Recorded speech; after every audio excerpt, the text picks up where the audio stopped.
আইন প্রণয়ন করার জন্য যে আমরা এমপি নির্বাচন করি, সংসদ সদস্য নির্বাচন করি, আমরা সেই ধরনের যোগ্য সংসদ সদস্য কি আমরা প্রার্থিতা দেই? কোন পলিটিক্যাল পার্টি দেয়?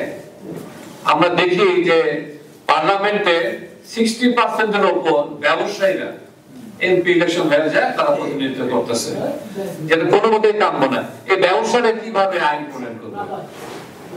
তার মানে এরা এই বাংলাদেশের প্রেক্ষাপটে আমরা ক্লিয়ার করতে পারি যে যারা এমপি হচ্ছেন তারা একমাত্র তাদের নিজস্ব লাভ এর খাতিরে তারা এমপি হয়ে যাচ্ছে। না হলে আপনি দেখেন বাস্তবতা হচ্ছে একটা এমপি ইলেকশন করতে এখন মিনিমাম 10 কোটি টাকা লাগে।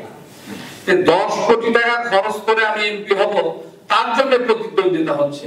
আমাকে প্রার্থী করো, ওনাকে প্রার্থী করেন না, ওনাকে প্রার্থী করা যাবে না, আমাকে প্রার্থী করা লাগবে। তার জন্য রাজপথে আন্দোলন বন্ধ হচ্ছে, সড়ক অবরোধ হচ্ছে। তাহলে যাকে আপনি নির্বাচন প্রার্থী দিচ্ছেন তাকে 10 কোটি টাকা খরচ করার জন্য তাদের মধ্যে প্রতিদ্বন্দ্বিতা করছে। ওয়াই কেন? তার মানে সে এমপি হয়েছে, আবার 100 কোটি টাকা সে কামাই করবে। তারা এখন আমাদের পলিটিক্যাল পার্টির কাছে আমাদের একটা আমরা এইভাবে দাবি করতে পারি কিনা যে এই এমপি যারা নির্বাচিত হবে তাদের কোনোই দায়িত্ব থাকবে না শুধু আইন প্রণয়ন ছাড়া। কারণ আমরা অতীতে দেখেছি যে লোকাল যে উন্নয়ন কাজগুলো হয় তার মধ্যে তাকে ওই এমপি কে প্রোভাইড করে এবং প্রত্যেক বছর তাদেরকে একটা থোক বরাদ্দ দেয়। এটা ঠিক কিনা? 15 থেকে 20 কোটি টাকা করে তাদেরকে প্রতি বছর থোক বরাদ্দ দেয় তাদের এলাকার। মানে কি কি ইনভেস্ট করার জন্য আমি জানি না, সবগুলো নিজের পকেটে উঠে সব ভাগ বাটোয়ারা করে নেয়। এই কাজটা কোনো থোক বরাদ্দ দিতে পারবে না এমপিদেরকে, এবং তারা শুধু আইন প্রণয়নের মধ্যে থাকবে।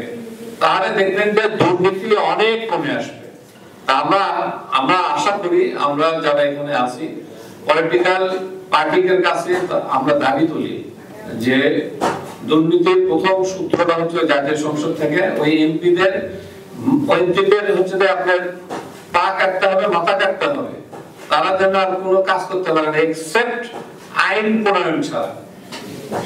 আমরা তাদেরকে এইভাবে তাদের লোকাল উন্নয়ন হবে লোকাল পরিষদ দিয়ে।